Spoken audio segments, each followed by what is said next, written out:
Sí.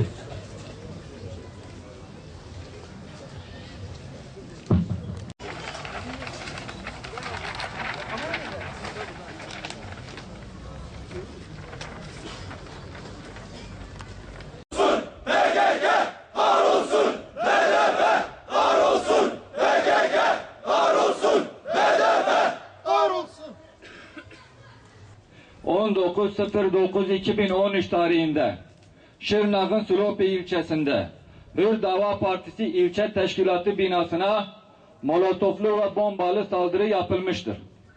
Aynı zamanda Cizre'de Hür Dava Partisi üyelerinden bir arkadaşımızın aracı yakılmıştır.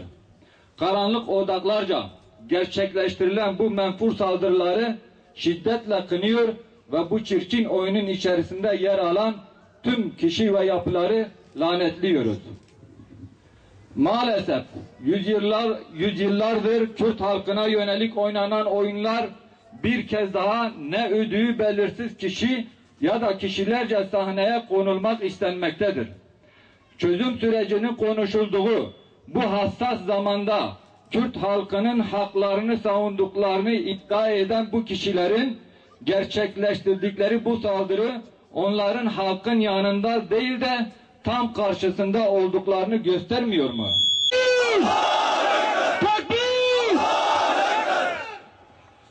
Bu saldırılar toplumun huzurunu bozmaktan ve Kürt halkına acıdan başka bir şey getirmemiştir. Bu eylemleriyle Kürt halkını kamuoyu nezdinde gaddar, zalim, cani ve terörist durumuna düşürmüşlerdir. Halkımız bunu hak etmeyecek kadar erdemli ve onurludur.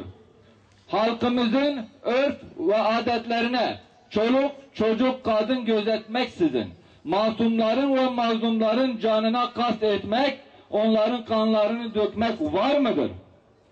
Halkımız böyle puslu geceleri seven kurtlar misali ortaya çıkıp kalleşçe halkının canına ve malına kast ederek ortalıktan sıvışan bu cani ruhlu vampirlere asla prim vermeyecektir.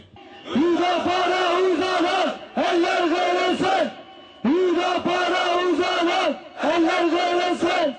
Hüdapara uzanan eller kırılsın! Bu alçakça saldırıları yapanların biraz akıl ve izanları varsa şunu iyi bilsinler ki şayet bölgemizde böyle bir fitne ateşini tutuştururlarsa bu ateş ilk başta onları yakacaktır. Yaptıkları tüm planları akim bırakacaktır. Bu onların ahirette de ebediyen cehennemde yanmalarına sebep olacaktır. Bilinmelidir ki bu saldırılar sadece bizlere yönelik olmayıp muhtemel bir provokasyonla bu ateş çemberi örgütlü veya örgütsüz kişi veya kişileri ayırt etmeksizin hepimizi kuşatmaya yöneliktir. Bunu kendileri dışında hiç kimseye hayat hakkı tanımama adına gerçekleştirmektedirler.